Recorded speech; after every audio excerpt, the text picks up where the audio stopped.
Mudança no Código Nacional de Trânsito. Agora, qual é a mudança? Você que dirige, é bom ficar bastante atento para o conteúdo dessa matéria que eu vou conversar agora com a Elaine Cristina. A pontuação na sua carteira, a partir de agora, tem uma penalidade que você pode ter o direito de dirigir por 6 meses, é o prazo mínimo, é o tempo mínimo que você tem. Antes tinha todo um processo, um procedimento que começava com suspenso por 2 meses, 3 meses. Agora mudou. E ela vai nos explicar o que mudou e como é que fica agora essa questão destas penalidades para quem cometer ou chegar a 20 pontos na carteira. Sim, como você mesmo ressaltou, essas penalidades elas se tornaram um pouco mais rigorosas, né? A previsão hoje, para aquele que atinge 20 pontos na habilitação, é de ter a carteira suspensa por, no mínimo, 6 meses. O que antes variava 2, 3 meses, né? Agora existe essa suspensão mínima de 6 meses. Agora, essa suspensão, ela é para qualquer tipo de infração automaticamente, 6 meses? Sim, desde que atinja os 20 pontos, né? Então, pode ser excesso de velocidade, andar na contramão, né? A questão do imposto atrasado, que é a responsabilidade do proprietário. Então, todas as infrações, a partir do momento que se atinge os 20 pontos, dentro de 12 meses, né? Lembrando, vai ter como penalidade a suspensão do direito de dirigir, além da reciclagem, né? Para demonstrar que a pessoa está apta a voltar ao trânsito novamente. Agora tem outras penalidades que automaticamente a pessoa já vai ter o direito, e já tem a partir de hoje, a lei já está em vigor, ela tem o direito de dirigir suspenso. Quais são essas penalidades, por exemplo? Existem alguns artigos que o próprio CTB ele já traz descrito, né, o período de suspensão. Um deles, e que é muito comum em nosso meio, é o artigo 165, dirigir sob a influência de álcool.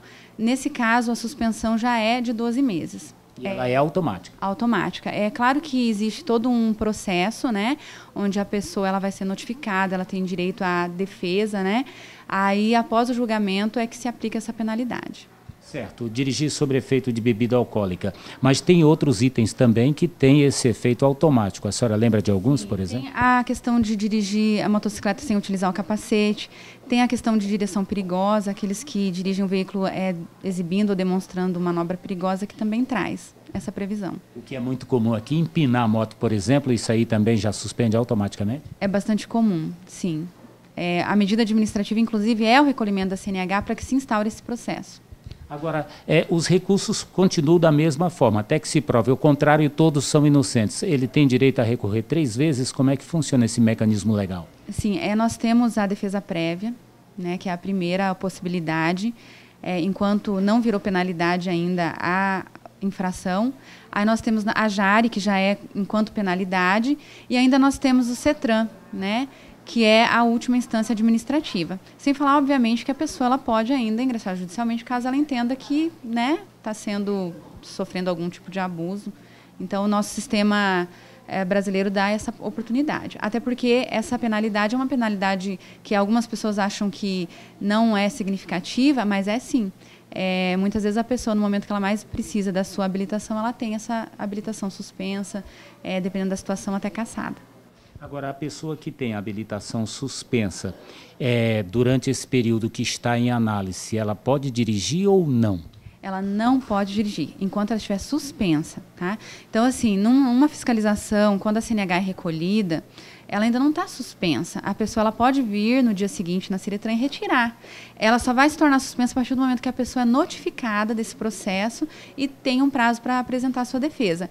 Aí, após o julgamento que ela se torna suspensa, a pessoa vai receber a notificação, ela tem que deixar a CNH dela em qualquer órgão de trânsito e ficar realmente esse período sem dirigir. Porque se ela for abordada dirigindo com a CNH suspensa, ela poderá ter a CNH cassada. Agora, a pessoa que for flagrada dirigindo sob efeito de álcool, ela automaticamente tem a carteira retida e ela fica sem dirigir, ou ela pode vir no dia seguinte, pagar e esperar o julgamento? Sim, naquele momento ela vai ficar, digamos, suspensa, né, porque ela vai apresentar um condutor que não esteja sob influência de álcool para dirigir, porém a CNH vem para o DETRAN. No dia seguinte, né, um dia útil, ela vai vir e vai ter a CNH dela de volta. Ela vai continuar dirigindo. É como nós falamos, é uma penalidade. Para que se aplique uma penalidade, é preciso todo um processo, né, dando direito ao usuário, obviamente, se defender também. Agora, tem um problema muito corriqueiro e comum. As pessoas dirigirem veículos que não estão em seu nome. Quando sofrem uma infração, por exemplo, velocidade, direção perigosa, e aí é notificado só a placa do carro. Essa pontuação vai para a carteira do dono do veículo e não para o condutor. Exatamente. É muito importante isso que você falou. As pessoas que vendem o seu veículo, elas precisam comunicar a venda ao Detran dentro de logo em seguida que preenche o recibo. Por quê? O CTB ele traz algumas infrações que são de responsabilidade do proprietário do veículo e algumas que são responsabilidade do condutor. Quando é do proprietário, não tem o que fazer, vai descontar automaticamente dele. Mas, por exemplo, velocidade, não portar o documento, dirigir sob influência de álcool, contramão, isso é possível você indicar um condutor infrator. Então a pessoa pode perder a habilitação sem nem saber, caso venda o carro e não transfira. Exatamente. E é um índice muito alto aqui em Rolinho de pessoas que vendem os seus veículos e que não tomam esse cuidado e que ficam sabendo depois, muito tempo depois, não sabem nem onde está o veículo mais.